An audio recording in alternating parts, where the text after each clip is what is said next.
It's been a while since we've been able to say, look at this set. I mean, look at that. That is incredible, isn't it? How good is this? Oh. No. Buddha? Well, hello and welcome back to the Shallow Proclamation. My name is Paul and I'm joined by... Thomas. So I've realised I'm showing quite a lot of neck there. Be still my beating heart. The plunging neckline there. I am in my pyjamas, I have to confess. That's the thirst trap that you've set there. We are the Shallow Proclamation. We are watching through every episode of Doctor Who from 1963 to present day, as well as a couple of other bits along with it, assorted media. And we are on season 5. We're about to watch the second story of season 5, The Abominable Snowmen. Before we crack on with that, worth just saying, do give the channel a subscribe if you enjoy Doctor Who and you want to keep up with what we're doing and watch through these stories with us. Hit the subscribe button and join us, and hit the bell, then you get notified. Is that still a thing? Don't even know. Yeah. No one has anyone ever hit the bell? I've never hit the bell or anything. So do that, and of course check your comments down below. Let us know what you think about this. Now we are going to watch this story. There's only one episode. It's a 6-parter. There's only one episode that exists. So we are going to watch the loose cannon reconstructions, and I'm going to flag this up now because a few people on the Evil of the Daleks are like, "Why weren't you watching the animation?" And I said I couldn't find it, and a few people were like, "Why don't you just buy it?" And I was like, "Well, you know, I've got it on DVD, but we can't do it on DVD via this because we're not in the same place and we don't have disk drives and on our computers and stuff, or at least functional disk drives." And so in terms of this one, I did try and find a streaming version of it, but it seems to have mysteriously disappeared from a lot of streaming sites, and the one I could find was extortionately expensive, I felt. And given the fact that we're not making any money off this this channel at all, I thought it was a step too far, having just resubscribed to BritBox for another year anyway. So. Yeah, and someone did make the case that for watching the recons over the animations, there are advantages to both, aren't they? So it's not like it's a complete cop-out. No, that's true. And I think, yeah, in some sense, I quite like the loose cannon reconstructions because you get to see the actual environments and the people, even if they're not moving. But then the animations are great, but the issue there is you don't get all the facial expressions and the things that you would have had in the story. So pros and cons. Anyway, just thought I'd throw that out there. So yes, this was broadcast on the 30th of September to the 4th of November 1967, written by Mervyn Haseman and Henry Lincoln, directed by Gerald Blake. Like I say, only episode 2 exists, and it was returned in 1982, having been recovered from the collection of a retired BBC projectionist, so just out there. Yeah, I mean, I'm quite looking forward to this story. I've only ever seen the episode 2. I've never really watched the whole story that goes with it, so I don't know a lot about it. I know a couple of bits and bobs, but I'm quite looking forward to it, really. The Abominable Snowman, that's the Yeti, isn't it? Yeah. Nice, yeah, I am looking forward to this. Welcome to the Himalayas. Oh, not bagpipes. Da, da, da, da, da, da, da, da, da, da. A great sort of hairy beastie. Turn the thing back. Go to the right. A great sort of hairy beastie. Oh no, my mistake. Just a doctor. A great hairy beastie. It's a doctor. Brilliant. Which doctor is the hairiest? Monastery. That'll be why Otherwise, wouldn't take off. we can never tell with the doctor. Hey, just I don't know. They'll let lasses into monastery. I don't know. Have any of them had facial Managed hair somehow. Hey, shall we consistently? Well, I don't think so. The doctor might not like it. Not consistently. No. Jodie Whittaker.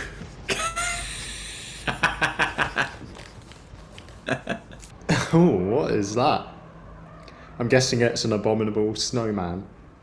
You could be right. I really want to wear something. Now this is supposed to be Tibet. So where do you think they? Where do you think they filmed this then? I know. I'm guessing Shropshire. Oh, here. Yes, in Shropshire. I've not actually checked. I was just going to say, like, just blasé. I was going to say, oh, this, but no, it's Wales. I think there were some actually quite nice shots of this story. Ooh. Big bird. Yeah. Oh, it's a dodo. Or something. Deborah Watling, who plays Victoria, said this was her favourite story. Oh, really?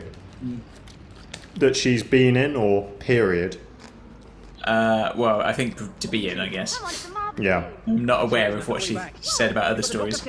She only- absolutely loves Love and Monsters. She only passed away a couple of years ago. She was Oh, quite really? young, actually. I think she was quite young, Oh gosh. all things considered, you know. Apparently it was so cold that I think Frazer Hines is actually wearing rolled up trousers under his kilt. So I heard. Yeah, it was 2017 she passed away. Oh gosh, yeah. Yeah, she was only 69. Yeah. Yeah, cancer, lung cancer. It's been a while since we've been able to say, look at this set. I mean, look at that. That is incredible, isn't it? How good is this? Oh. No. Buddha? The thing behind him is to let people know the dinner's ready. Yeah, totally. Are these the monks? Yes, but it was dark, remember? All I could see was a very Presumably. Yeah. But it's quite obvious now, it's this coat he's wearing. Yeah, I used to love, there was a Tintin comic where Tintin stayed with Tintin. some monks in Tibet. and- Tintin in Tibet. Yeah. I also found a dead man. Yes, I had the Game Boy game of Tintin in Tibet. Did you? It was And that really has a Yeti hard. in it, doesn't it? Was it? I didn't Oh, know it's- there was a game. Oh yeah. It was like when they made computer games where, back in the day when they were so hard. And there was no internet to like look up what you're supposed to do, so you just walk around for ages going, what am I supposed to do? Yeah, you know that Tintin comic where he's in Tibet? What, Tintin in Tibet? That's the one.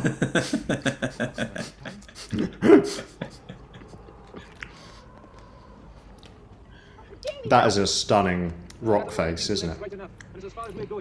Yeah, it's a very good location. If you've got a good location, you can just stick a camera in front of it and it looks great, doesn't it? Yeah, definitely. My question is it going to be a base under siege? Well, we'll see. So I think this guy, if he's supposed to be Professor Travers, I think in real life he's actually Deborah Watling's dad. Finding what? Oh, really? Yeah, They're here, somewhere on these mountains. What if this is Professor Travers. No. Hey. Oh, air footage. Oh, crumbs.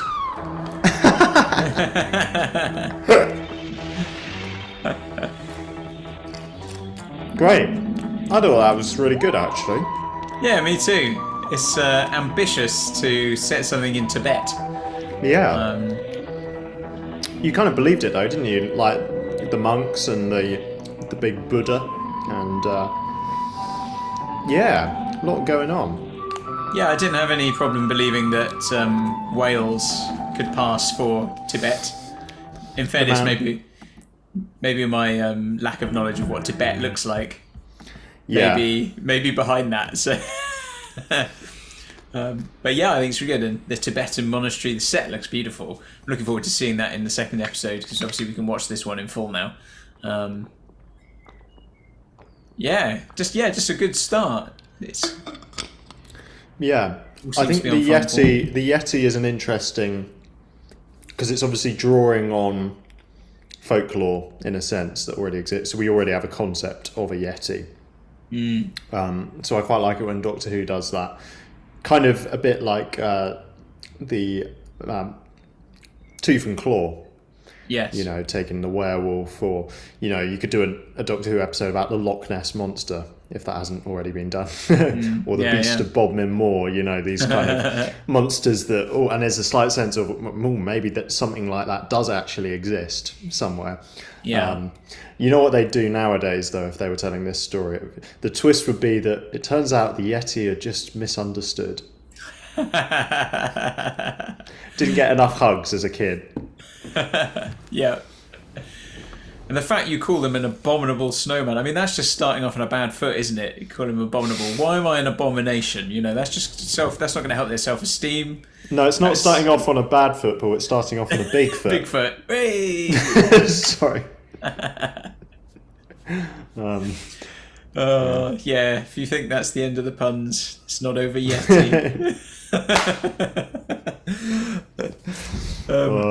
Dear me. Well, should we just, I think, yeah, I mean, just a great start. I'm just keen to crack on. So, Let's. yeah, I think let's do that. So, guys, let us know what you thought of that as an opener, and join us soon for episode 2. Until then, goodbye.